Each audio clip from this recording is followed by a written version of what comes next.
What's up, Gould Miners? Welcome back.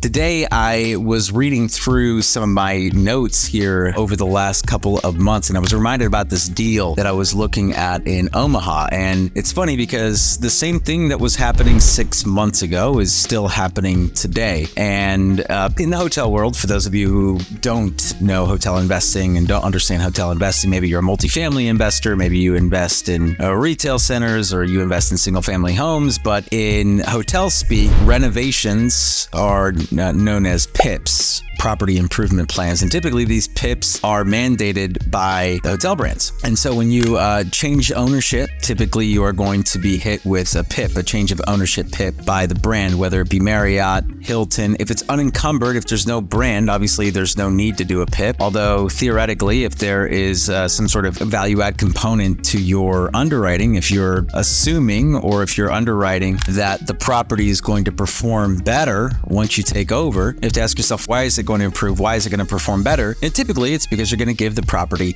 a facelift. And so in the hotel world, we call those PIPs, and the PIPs can be rather expensive. And so I was looking back at this deal that I had in Omaha, and at first it looked like a grand slam. It was like almost over a 3x equity multiplier over a 5-year period, which, I mean, like if you could triple your money in 5 years, I think anyone would do it. And so it looked like a grand slam kind of deal. And then when we dug in further, we realized that the PIP, we underwrote it like a $20,000 a key PIP, or in other words, like the renovation was going to cost us about $20,000 a door, right? For more multifamily apartment speak. And we got far enough in the due diligence process to where we recognized or realized like that number was way off, and it was going to be more like $50,000 a room, $50,000 a door, $50,000 a key.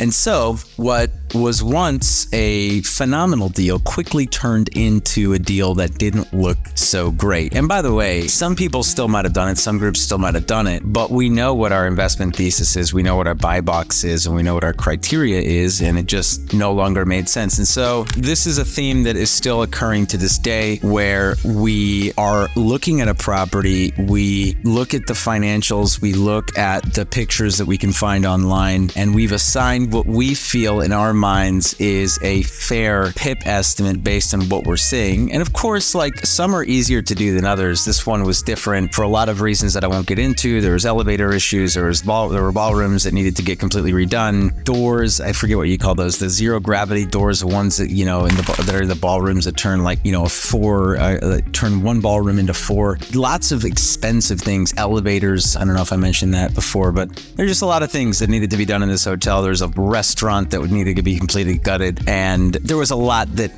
we didn't see that you wouldn't naturally or think to put into your renovation estimate. And so this is something that has come up frequently now, though, or frequently enough for me to want to make a mini gold nugget episode, which is this: definitely make sure that there's room in the underwriting, there's room in your deal analysis for the things that come up during the renovation period. Because what we're finding right now is like, hey, whatever we think it's going to be due to inflation, due to the increased cost of labor, due to the increased cost of supplies and goods, you have to make sure that there's some meat on the bone.